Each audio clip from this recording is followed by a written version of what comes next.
SC part third था, उसमें third paper start कर रखे थे, डायनेमिक्स है वो ऑलरेडी अपना कंप्लीट हो चुका था। और मैंने बताया था कि भाई जो लास्ट क्वेश्चन अपन ने डाला था उसके बाद में बताया था कि आप 5-6 पेज छोड़ देना और एक नई बुक अपन स्टार्ट करेंगे इसमें स्टैटिक्स के नाम से। अब दोस्तों डायनेमिक्स में अपना पहला दूसरा तीसरा 3 यूनिट है और स्टैटिक्स में अपना चौथा और पांचवा यूनिट है। तो फिलहाल अपन स्टैटिक्स स्टार्ट कर रहे हैं और स्टैटिक्स में फोर्थ यूनिट के बारे में थोड़ा डिस्कस करेंगे आज। तो सबसे पहले तो स्टैटिक्स आप डाल लो और यूनिट नंबर थर्ड लिख लेना भाई, सॉरी यूनिट नंबर 4 लिख लेना, स्टैटिक्स यूनिट नंबर 4। अब जब मैंने ये बुक स्टार्ट की थी तो मैंने ये बताया था कि भाई मैथमेटिक्स की एक ब्रांच होती है मैकेनिक्स। मैकेनिक्स को कहा जाता है यांत्रिकी। और यांत्रिकी क्या होता है कि इसमें कोई भी अपनी बॉडीज होती हैं, पार्टिकल्स होता है, उनका अध्ययन किया जाता है। और जो स्टडी की जाती है, जो अध्ययन किया जाता है, वो स्थिर अवस्था में भी किया जा सकता है और गतिक अवस्था में भी किया जा सकता है। तो वो मैथमेटिक्स की ब्रांच होती है, वो मैकेनिक्स कहलाती है, जिसको यांत्रिकी के नाम से जाना जाता है।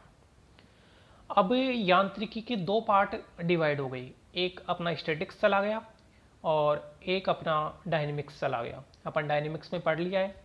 डायनेमिक्स में बेसिकली अपन ने क्या किया था कि ऐसे पार्टिकल्स, ऐसी बॉडीज का अध्ययन किया था जिसके अंदर अपन ने गतिज अवस्था में, गतिक अवस्था में उसके ऊपर लगने वाले बल वगैरह उनका अध्ययन करते थे, और यह त्वरण और अनुप्रस्थ त्वरण ऐसे पढ़ते थे ना।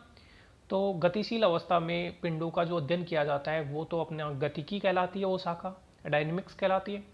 और स्थिर अवस्था में पिंडों या बॉडीज का जो अध्ययन किया जाता है, उन पे लगने वाले फोर्स कितना लग रहा है, घर्षण कितना हो रहा है, इन सब के बारे में जो अध्ययन किया जाता है वो अपना कहलाता है स्टैटिक्स, जिसको कहा जाता है स्थितिकी। तो डायनेमिक्स में तो गतिज अवस्था में अध्ययन किया जाता है पार्टिकल्स का, और जो स्टैटिक्स है उसमें स्थिर अवस्था या साम्य अवस्था के अंदर पिंडों पे लगने वाले बलों का अध्ययन किया जाता है। तो सबसे पहले स्टैटिक्स की डेफिनेशन लिख देता हूं मैं। तो सबसे पहले आप भी डेफिनेशन लिख लो। गणित की वह शाखा, अच्छा गणित की शाखा मैकेनिक्स हो गया और मैकेनिक्स का ही प्रकार है, तो लिख देता हूं यहाँ यांत्रिकी की वह शाखा। मैकेनिक्स को यांत्रिकी कहा जाता है भाई। यांत्रिकी की वह शाखा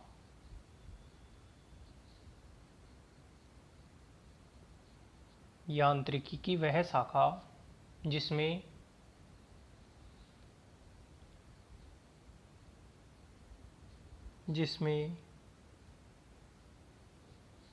स्थिर अवस्था में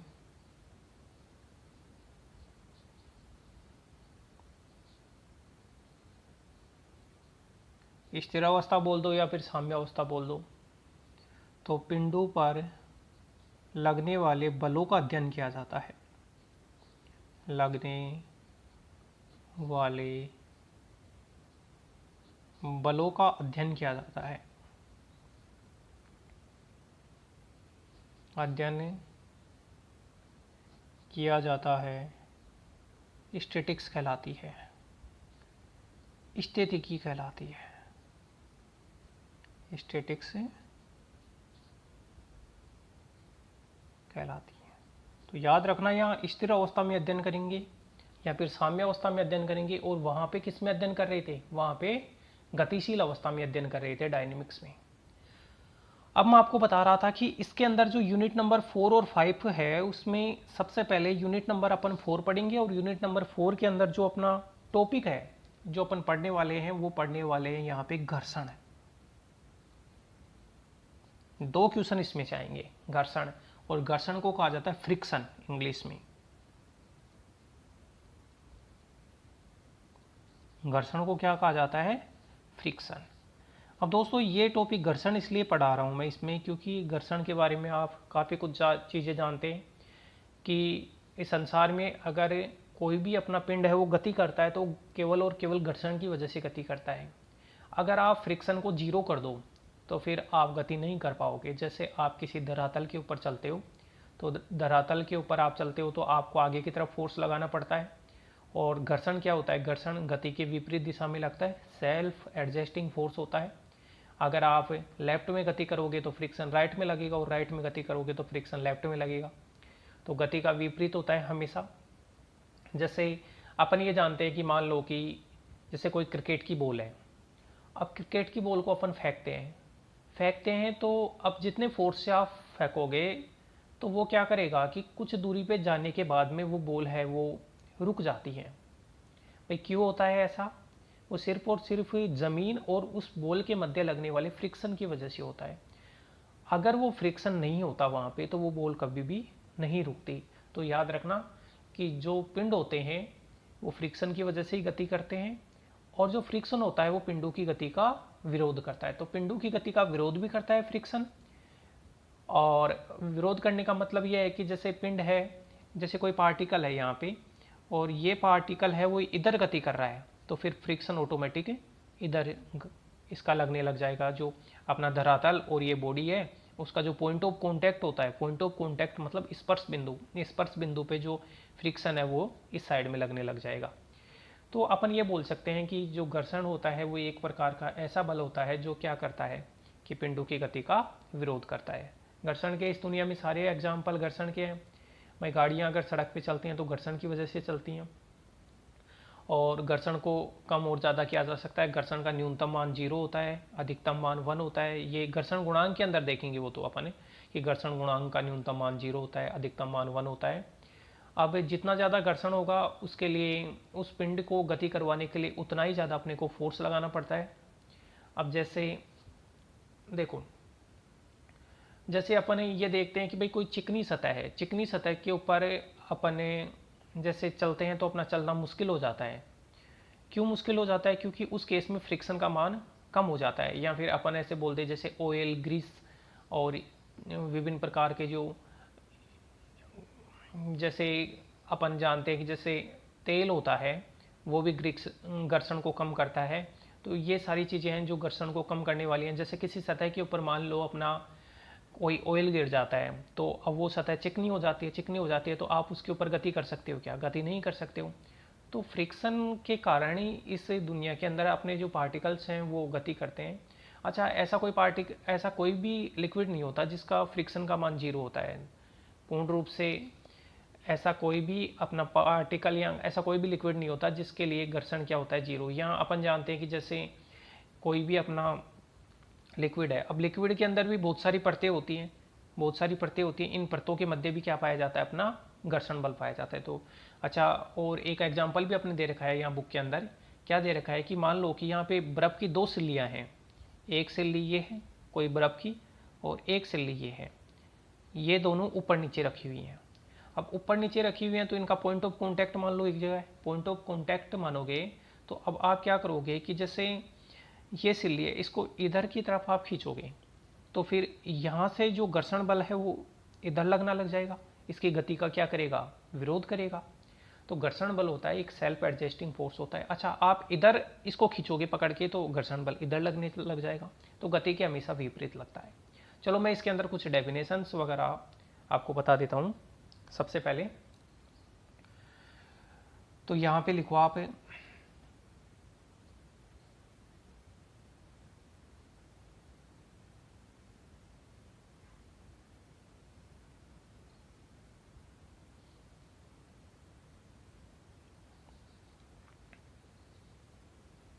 घर्षण बल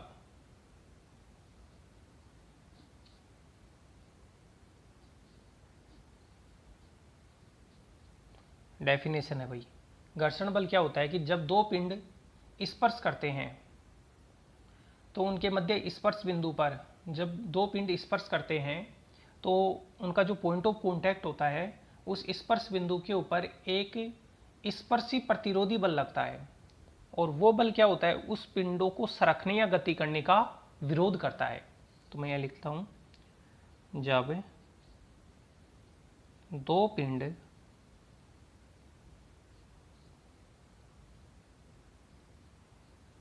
परस्पर स्पर्श करते हैं तो, जब दो पिंड परस्पर स्पर्श करते हैं तो इनके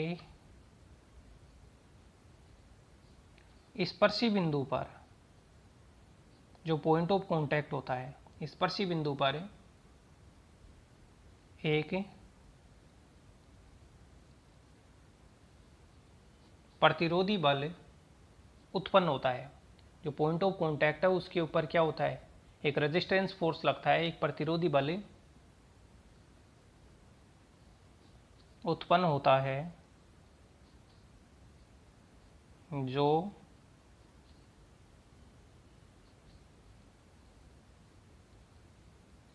जो उन पिंडों के सरकने या गति करने का विरोध करता है, जो उन पिंडों के सरकने या गति करने का विरोध करता है, इसे घर्षण बल कहा जाता है। इसे फोर्स ऑफ फ्रिक्शन घर्षण बल कहा जाता है। ओके, घर्षण बल को अगर इंग्लिश में बोलेंगे तो कहा जाता है फोर्स ऑफ फ्रिक्शन, घर्षण बल कहा जाता है। तो सबसे पहले आप ये डेफिनेशन देखो, और ये डेफिनेशन आप पहले से भी जानते थे। अच्छा, ये नहीं बनाना है आपको, ये समझाने के लिए किया था। आप डेफिनेशन लिखो।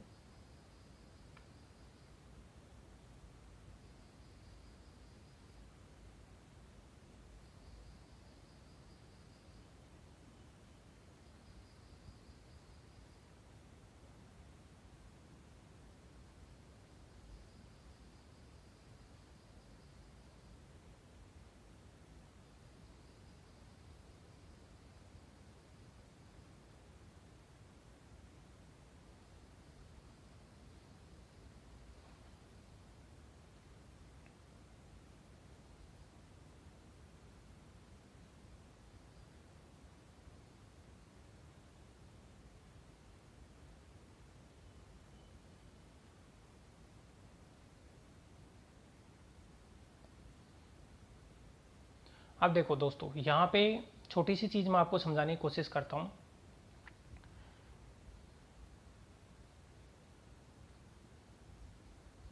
छोटी सी चीज समझाने का मतलब ये है कि जो फ्रिक्शन होता है वो अपना पिंड अपन ले रहे हैं, जो बॉडी ले रहे हैं, उस बॉडी की शेप के ऊपर भी डिपेंड करता है। शेप का मतलब क्या है, देखो जैसे मान लो कि आपने बर्फ की कुछ सिल्लियाँ ऐसे ली, और ये नीचे वाली सिल्ली है, ये तो ऊपर वाली सिल्ली और ये नीचे वाली सिल्ली, ऐसे कट बनी हुई हैं, और इन कट्स में ये नीचे वाली सिल्ली को फंसा दिया। अब बताओ, क्या इस पे फोर्स लगाकर आप इसको गति करवा सकते हो क्या? गति तो करवा सकते हैं, लेकिन बहुत ज़्यादा फोर्स लगेगा। लेकिन अगर ये ही दोनों सिल्लियाँ ऐसे रखी हुई होती तो इस केस में आप इसके ऊपर कम फोर्स लगा के भी इसको गति कर सकते थे।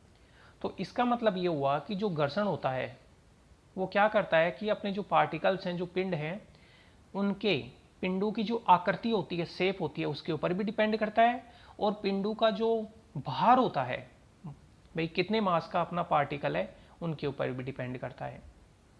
आप छोटा सा अपना पत्थर है, उस पर फोर्स लगाएंगे तो वो आगे की तरफ खिसक जाएगा। लेकिन जैसे कोई गाड़ी है, गाड़ी पे फोर्स लगाओ के तो वो गति नहीं कर पाएगी, क्योंकि जो गाड़ी के जो टायर और अपना जो धरातल है उनके मध्य स्पर्श से, उनके मध्य जो घर्षण बल उत्पन्न हो रहा है उसका मान ज़्यादा है। तो घर्षण बल होता है वो पिंड के भार के भी ऊपर क्या करता है, डिपेंड करता है। तो मैं लिख देता हूँ, घर्षण बल का मान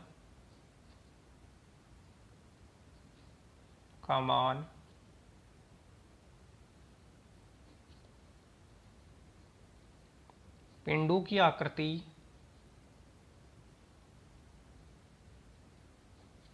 व भार पर भी निर्भर करता है। भाई एक छोटा पार्टिकल है तो कम अपना फ्रिक्शन ऑफ फोर्स जनरेट करेगा, बड़ा पार्टिकल है तो ज़्यादा फ्रिक्शन ऑफ फोर्स जनरेट करेगा। तो पिंडों की आकृति और भार के ऊपर भी निर्भर करता है। चलो ठीक है, तो ये अपन ने जो फ्रिक्शन था उसकी बेसिक चीज़ें अपन ने देखी हैं। अब मैं आपको फ्रिक्शन के टाइप्स पढ़ाता हूँ यहाँ पे। तो 3 टाइप के अपन फ्रिक्शन पढ़ेंगे भाई। एक होता है स्टैटिकल फ्रिक्शन, और एक होता है अपना लिमिटिंग फ्रिक्शन, और एक होता है अपना डायनेमिक फ्रिक्शन। स्थैतिक घर्षण, गतिक घर्षण और सीमांत घर्षण। तो यहाँ लिख देता हूँ मैं काइंड्स ऑफ या types of friction, types of friction या काइंड्स ऑफ फ्रिक्शन, फ्रिक्शन के प्रकार। ओके दोस्तों, चलो अपन थोड़ा आगे बढ़ते हैं। तो सबसे पहले अपन यहाँ पे पढ़ते हैं स्थैतिक घर्षण।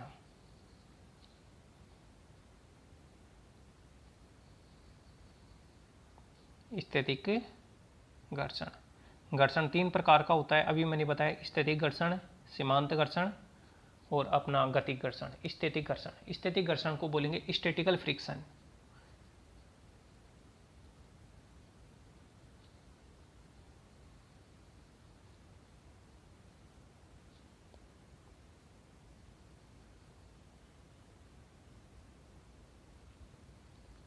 तो क्या होता है कि मान लो कि आपके पास 2 बॉडी हैं, जैसे एक कोई बॉडी ये है और एक बॉडी ये है, एक दूसरे के ऊपर रखी हुई हैं, मतलब गति नहीं कर रही हैं। अब गति नहीं कर रही हैं तो इनका जो पॉइंट ऑफ कॉन्टैक्ट होता है, स्पर्श बिंदु होता है, स्पर्श बिंदु पे जो घर्षण बल लगता है उसे कहा जाता है स्थैतिक घर्षण।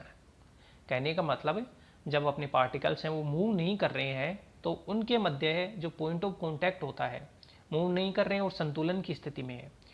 संतुलन का मतलब, अच्छा संतुलन का मतलब मैं आपको बताऊंगा कि जैसे ये कोई पिंड है, आगे इसके बारे में अध्ययन करेंगे लेकिन थोड़ा मैं बता देता हूँ। कोई पिंड है, आपको पता है ये पिंड है वो इस धरातल के ऊपर रखा हुआ है, ये पिंड है वो इस धरातल के ऊपर रखा हुआ है। तो पिंड का जो भार होगा W, इसको कहा जाता है भार और इसको बोला जाता है वेट। तो भार तो W नीचे की तरफ लगता है गुरुत्वाकर्षण के कारण। अब इस भार को बैलेंस करने के लिए ऊपर की तरफ एक बल लगता है जिसको कैपिटल R से दर्शाते हैं। ऊपर की तरफ एक बल लगता है जिसको कैपिटल R से दर्शाते हैं और R को कहा जाता है अभिलंब प्रतिक्रिया बल। अभिलंब प्रतिक्रिया बल, नॉर्मल रिएक्शन जिसको कहा जाता है। क्या कहा जाता है इसको? Normal reaction, normal reaction force, normal reaction force कहा जाता है अभिलंब प्रतिक्रिया बल। तो होता क्या है कि कोई भी पिंड है वो किसी प्लेन के ऊपर रखा हुआ है तो उसका वेट नीचे की तरफ होगा, और इस वेट को बैलेंस करने के लिए, भाई क्रिया की प्रतिक्रिया होती है अपन जानते हैं, तो वेट नीचे की तरफ है तो इस वेट को बैलेंस करने के लिए कैपिटल R ऊपर की तरफ लगता है, और कैपिटल R को जो कहा जाता है वो अपना कहा जाता है अभिलंब प्रतिक्रिया बल। क्या कहा जाता है याद रखना? अभिलंब प्रतिक्रिया बल। अगर हिंदी में याद रखे तो अभिलंब प्रतिक्रिया बल, और इंग्लिश में याद रखे तो नॉर्मल रिएक्शन फोर्स। तो जब W R के बराबर होता है इस केस में, तो अपना जो पिंड है वो संतुलन की अवस्था में होता है। पिंड होता है वो किसकी अवस्था में होता है? अपना संतुलन की अवस्था में होता है। तो मैं, अच्छा बहुत बार एक शब्द आएगा रुक्ष, रुक्ष पिंड, ऐसा शब्द लिख के आएगा बहुत बार। रुक्ष पिंड का मतलब होता है अपना सॉलिड बॉडी या रेजिड बॉडी, रेजिड बॉडी। रुक्ष पिंड को कहा जाता है रेजिड बॉडी। रेजिड बॉडी क्या होती है कि एक ऐसी बॉडी जिसके किन्हीं भी 2 पार्टिकल्स के बीच की डिस्टेंस होती है वो हमेशा सेम बनी रहती है। कि ये है, ये कोई भी 2 पार्टिकल है इस बॉडी के, तो इनकी जो डिस्टेंस है वो हमेशा सेम बनी रहती है के। इसका मतलब जब इस बॉडी के ऊपर आप फोर्स लगाओगे तो भी ये डिस्टेंस के है वो चेंज नहीं होनी चाहिए। तो दुनिया के अंदर ऐसी कोई बॉडी नहीं होती जिसको रेजिड बॉडी अपन पूर्ण रूप से रेजिड बॉडी मान सकते हैं। लेकिन फिलहाल अपन क्या करेंगे, जितने भी पिंड लेंगे उनको रुक्ष पिंड लेंगे। रुक्ष पिंड का मतलब ये है कि जब वो किसी धरातल के ऊपर होगा तो वो फ्रिक्शन जनरेट करेगा। क्या जनरेट करेगा? वो फ्रिक्शन जनरेट करेगा। तो यहाँ पे कहीं पे रुक्ष पिंड शब्द लिख के आता है। अब अपनी बुक में बार बार रुक्ष पिंड है, इसको मैं पिंड भी लिख सकता हूँ या दृढ़ पिंड भी लिख सकता हूँ। इसको क्या लिख सकता हूँ मैं? दृढ़ पिंड भी, एक ही बात है। तो यहाँ लिख देता हूँ। स्थैतिक घर्षण की सबसे पहले अपन डेफिनेशन देखते हैं। डेफिनेशन क्या है? जब दो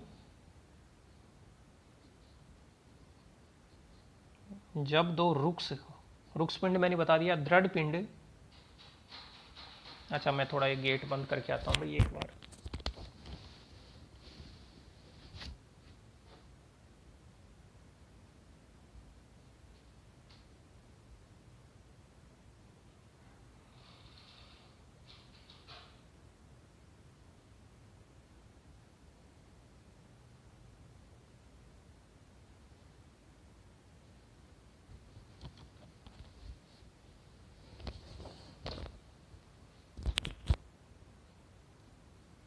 हाँ देखते हैं, जब दो रुक्ष पिंड एक दूसरे को स्पर्श करते हैं,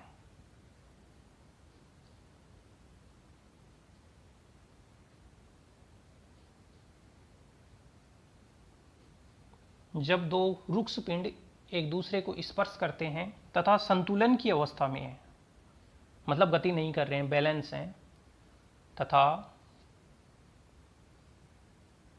संतुलन की अवस्था में है,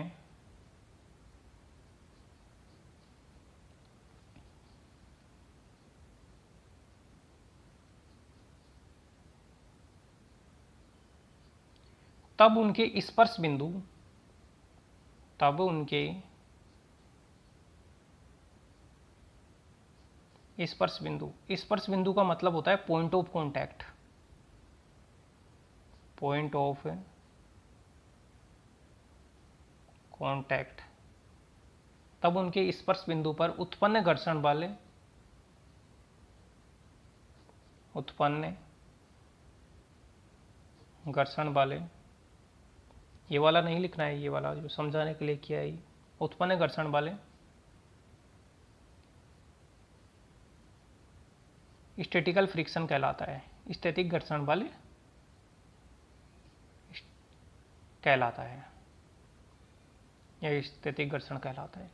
कि जब दो पिंड एक दूसरे को स्पर्श कर रहे हैं, जैसे ये मान लो, लेकिन ये गति नहीं कर रहे हैं, अब गति नहीं कर रहे हैं, संतुलन की अवस्था में है, तो इनका जो पॉइंट ऑफ कॉन्टैक्ट होगा उसके ऊपर एक फोर्स लगेगा जो गति का विरोध करेगा, उसे स्टैटिकल फ्रिक्शन कहते हैं। सबसे पहले आप ये डेफिनेशन नोट करो।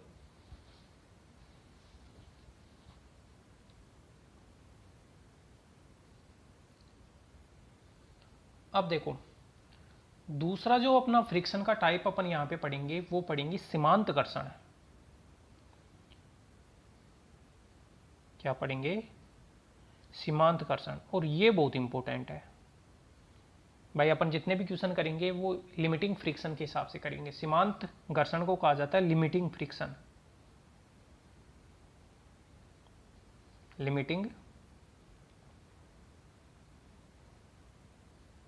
फ्रिक्शन।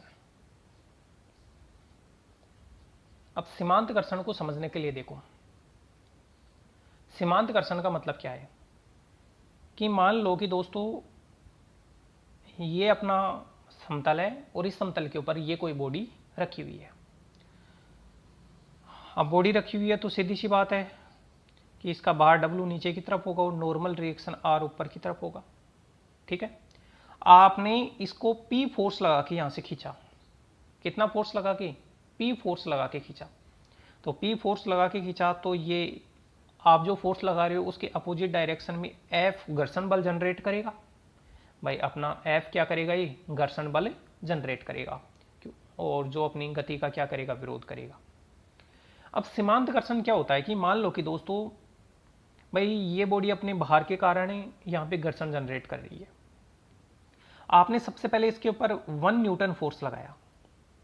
अब 1 न्यूटन फोर्स लगाया, मान लो कि अपना जो बॉडी है उसके अंदर कोई भी मूवमेंट नहीं हुआ, बॉडी वहीं की वहीं रही। उसके बाद में 2 न्यूटन लगाया, फिर 3 न्यूटन लगाया।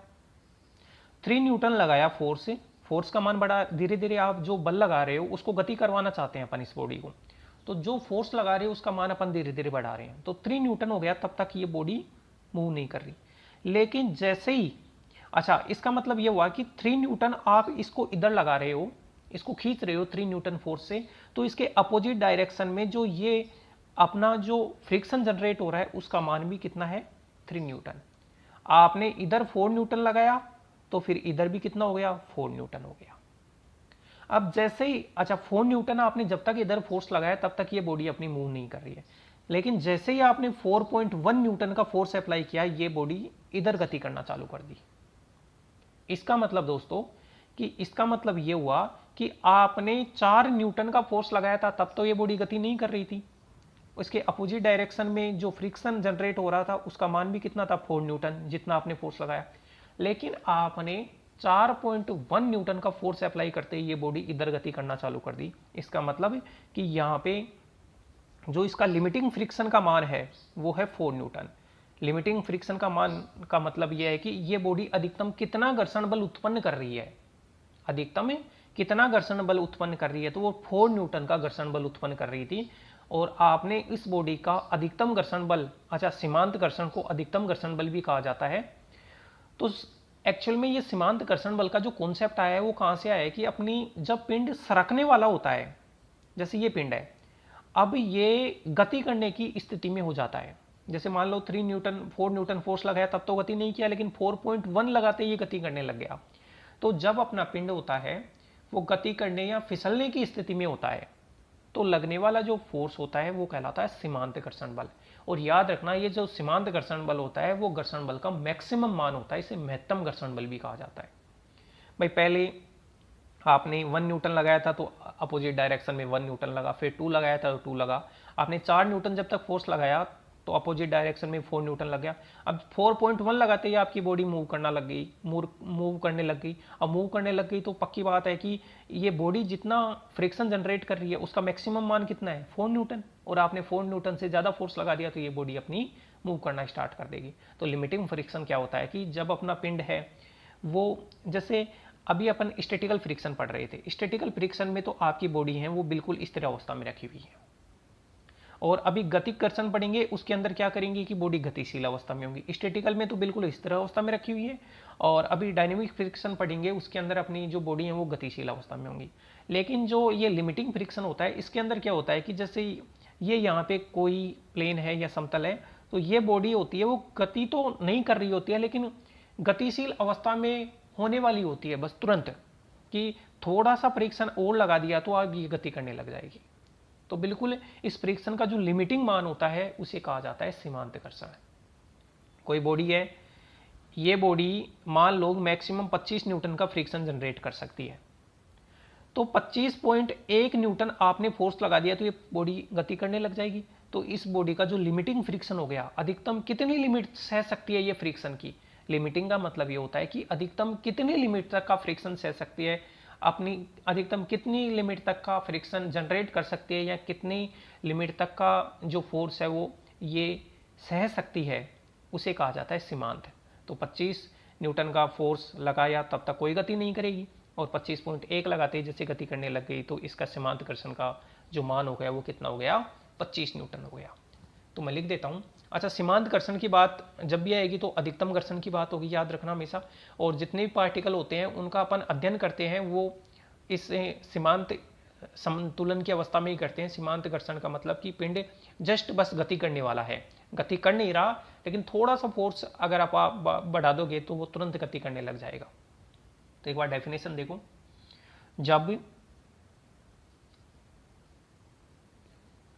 जब दो रुक्ष पिंड रिजिड बॉडी एक दूसरे को स्पर्श करती हैं,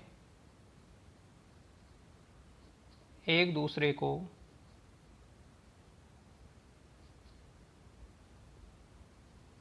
स्पर्श करती हैं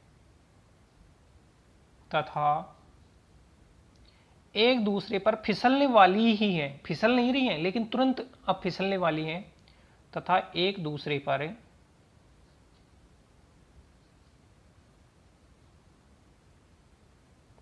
फिसलने वाली ही है, तब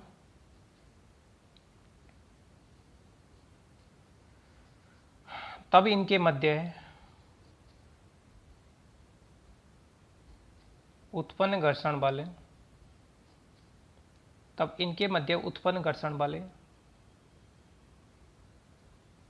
सीमांत घर्षण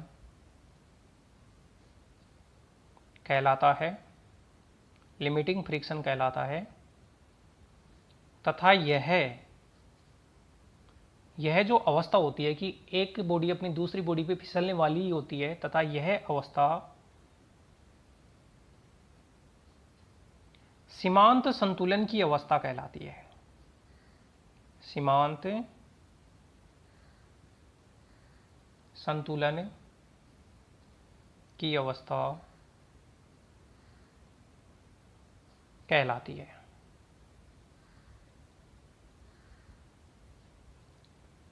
ओके, सीमांत संतुलन की अवस्था कहलाती है। तो ये सीमांत घर्षण हो गया। और मैं ये भी बोल सकता हूँ कि सीमांत संतुलन की जो अवस्था होती है उसमें जो घर्षण बल का जो मान होता है वो अधिकतम होता है, राइट भाई। मैक्सिमम उससे थोड़ा सा फोर्स ज़्यादा अप्लाई कर दोगे तो बॉडी मूव करने लग जाएगी, तो अपना जो फोर्स अपनी बॉडी अपना फ्रिक्शन जनरेट करेगी वो मैक्सिमम करेगी। तो लिख देता हूँ यहाँ पे नोट, सीमांत संतुलन की स्थिति में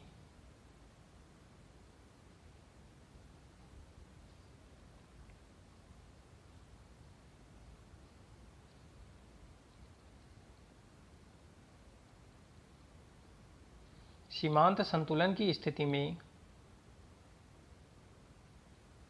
स्पर्श बिंदु पर उत्पन्न घर्षण बल का मान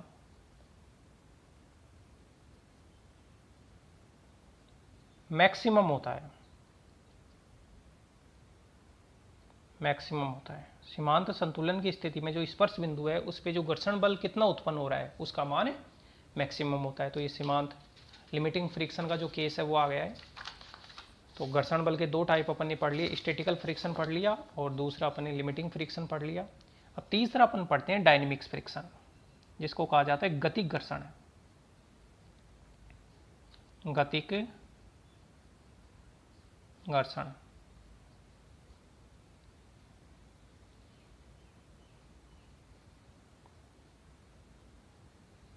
डायनेमिक फ्रिक्शन क्या होता है? जब एक पिंड है वो दूसरे पिंड पे फिसल रहा हो या गति कर रहा हो तब उनके स्पर्श बिंदु के मध्य जो विपरीत दिशा में, अच्छा विपरीत दिशा तो हमेशा ही होती है, तो इनके मध्य विपरीत दिशा में जो घर्षण बल लगता है उसे गतिक घर्षण बल कहा जाता है। तो जब एक पिंड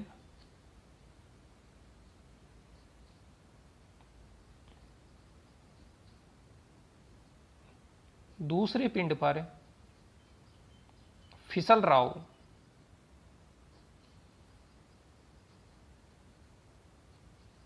हो या गति कर रहा हो भी लिख सकते हैं यहां, तब इनके मध्य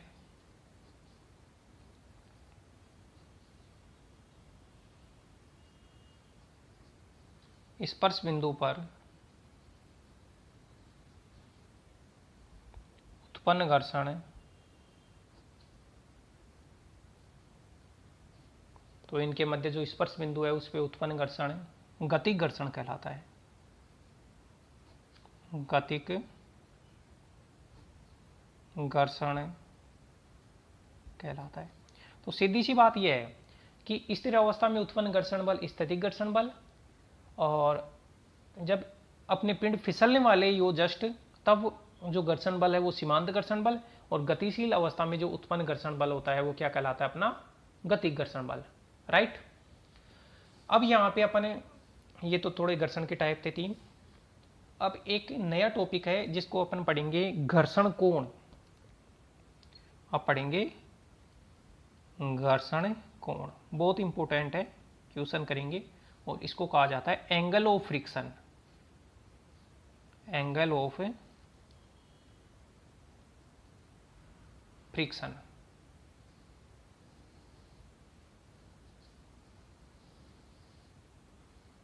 एंगल ऑफ फ्रिक्शन, घर्षण कोण। घर्षण कोण क्या होता है दोस्तों? तो ध्यान से देखना कि मान लो कि ये कोई प्लेन है और इस प्लेन के ऊपर आपकी ये बॉडी रखी हुई है, आपका ये पार्टिकल या बॉडी रखी हुई है, राइट। अब पार्टिकल या बॉडी रखी हुई है तो आप क्या करोगे कि भाई,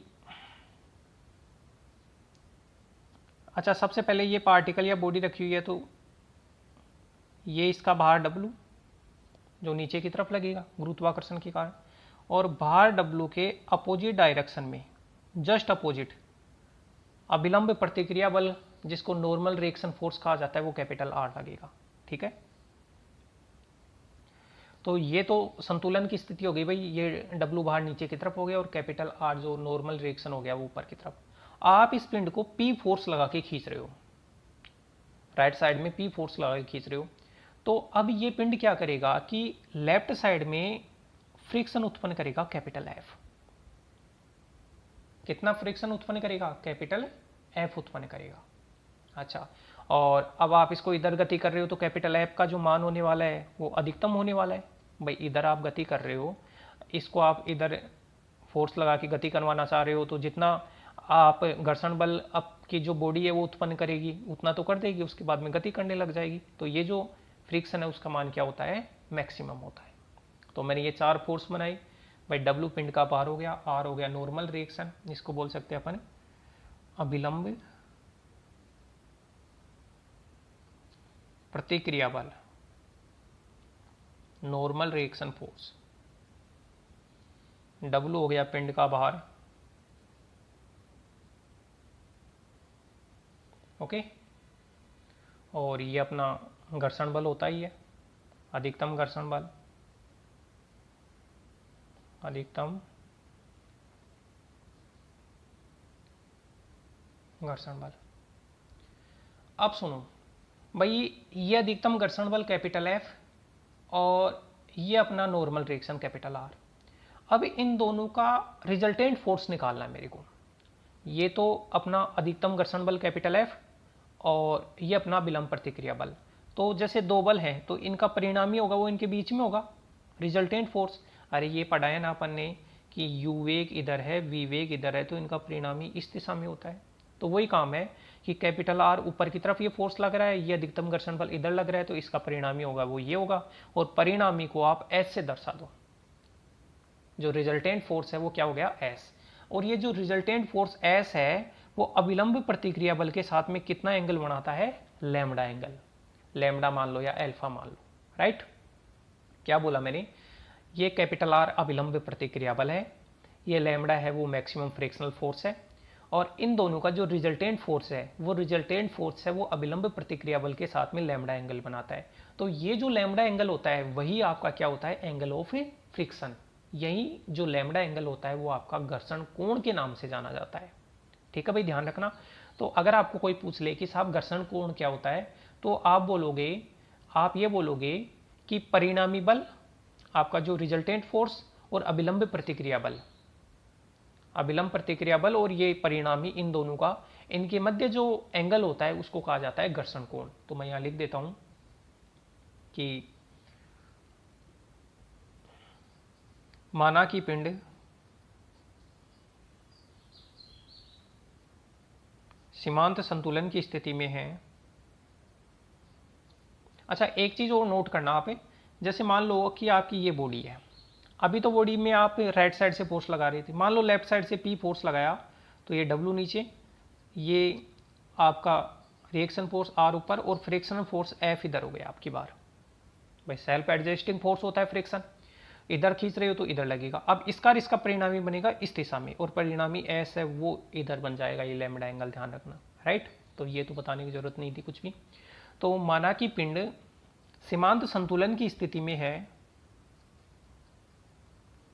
ये डायग्राम आपको बनाना है, ध्यान रखना, ये नहीं करना है कुछ भी। माना कि पिंड सीमांत संतुलन की स्थिति में है,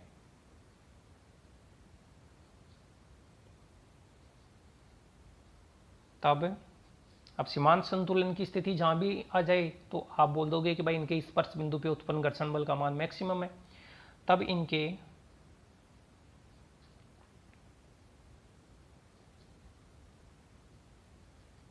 स्पर्श बिंदु पर अधिकतम घर्षण बल उत्पन्न होता है,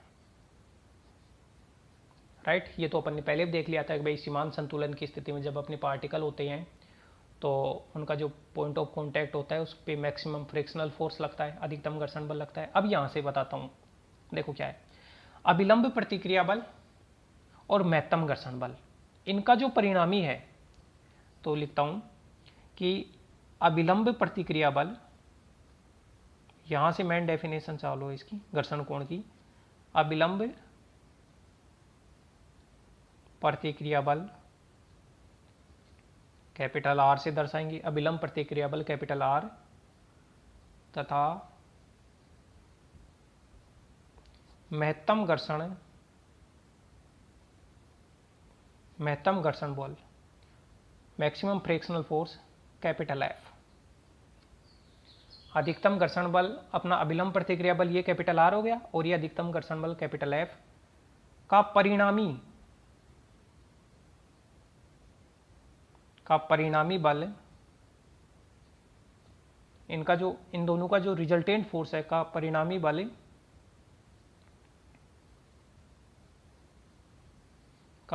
बल यदि एस से प्रदर्शित किया जावे, एस से प्रदर्शित किया जावे, इनका जो रिजल्टेंट फोर्स है इसका एफ और आर और एफ का जो रिजल्टेंट फोर्स है वो एस से प्रदर्शित किया जावे, तब एस व आर के मध्य बना कोण के मध्य बना कोण लैम्बडा घर्षण कोण कहलाता है। या फिर इसको ऐसे बोल सकते थे, एस और आर के मध्य बना कोण घर्षण कोण कहलाता है, और घर्षण कोण को इन जनरल अपन लैम्बडा से दर्शाते हैं।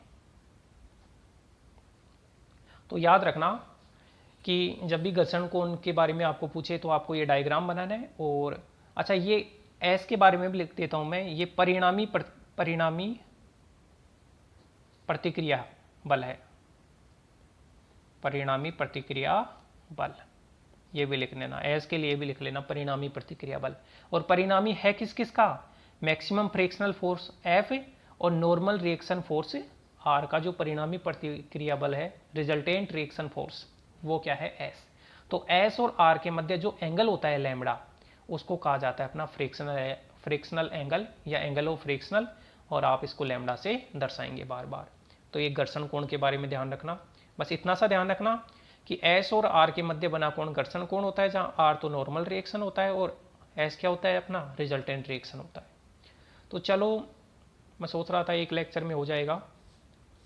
अब इसमें ये थ्योरेटिकल लेक्चर था, अब अगला लेक्चर भी थ्योरेटिकल आएगा, जिसके अंदर मैं कोफिशिएंट ऑफ फ्रिक्शन के बारे में बताऊंगा, कुछ रिलेशन स्थापित करने की कोशिश करूंगा, और अपना घर्षण जो शंकु होता है उसके बारे में बताऊंगा। तो कुछ टॉपिक और बचे हुए हैं, अगले लेक्चर में उनको भी बता दूंगा, और उसके बाद में अपन क्वेश्चंस करेंगे, और यहाँ से जो क्वेश्चंस आए हुए हैं वो भी करेंगे, और अपन कंटिन्यू स्टार्ट करते जाएंगे। तो कोशिश करेंगे अब लगातार अपने वीडियोज भी आए। आप वीडियो को लाइक किया करो, चैनल को सब्सक्राइब नहीं किया तो सब्सक्राइब करो, और ज़्यादा से ज़्यादा अपने दोस्तों तक शेयर करो। धन्यवाद।